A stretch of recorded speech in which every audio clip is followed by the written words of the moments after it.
అట్టహాసంగా జరిగిన కేంద్ర మంత్రుల ప్రమాణ స్వీకారం కార్యక్రమంలో అనుకోని అతిథి ప్రత్యక్షమైంది. ఓ జంతువు స్టేజ్ వెనుక భాగంలో కనిపించింది. ఈ విషయం ఆలస్యంగా వెలుగులోకి వచ్చింది. పులిని పోలిన ఉన్న ఆ జంతువుపై సోషల్ మీడియాలో చర్చ జరుగుతోంది.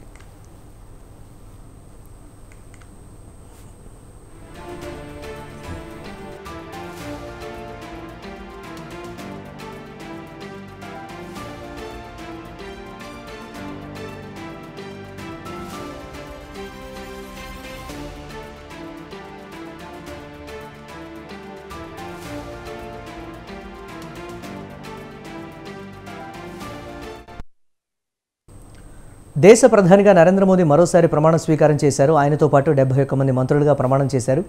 రాష్ట్రపతి భవన్ వేదికగా జరిగిన ఈ కార్యక్రమంలో దేశ విదేశాలకు చెందిన రాజకీయ, సినీ ప్రముఖులు హాజరయ్యారు. అత్యంత కట్టుదిట్టమైన భద్రతా వలయంలో జరిగిన ఈ వేడుకలో ఓ జంతువు కనిపించింది.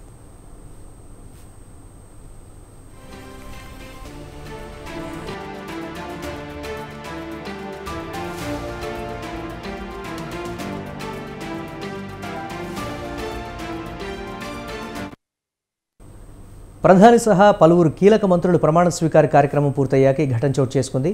మధ్యప్రదేశ్ నుంచి బీజేపీ తరపున గెలుపొందిన దుర్గాదాస్ ఉయికే ప్రమాణ స్వీకారం చేసి రాష్ట్రపతి ద్రౌపది ముర్ముకు ధన్యవాదాలు తెలియజేస్తున్న సమయంలో ఓ జంతువు అటుగా వెళ్లడం కనిపించింది. ప్రమాణ స్వీకార వేదికకు కాస్త దూరంలోనే సంచరించడం ఆలస్యంగా వెలుగులోకి వచ్చింది.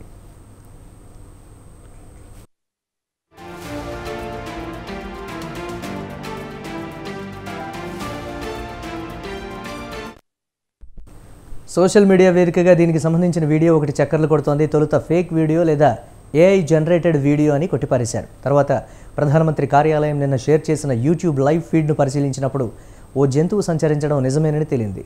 నడుస్తున్న టీవీని బట్టి అది పులి అని కొందరు, పిల్లి అయి ఉంటుందని మరికొందరు కామెంట్లు పెడుతున్నారు. ఇంకేదైనా పెంపుడు జంతువు కావచ్చన్న ఊహాగానాలు వెలువడుతున్నాయి. దీనిపై రాష్ట్రపతి భవన్ నుంచి ఎలాంటి అధికారిక ప్రకటన వెలువడలేదు.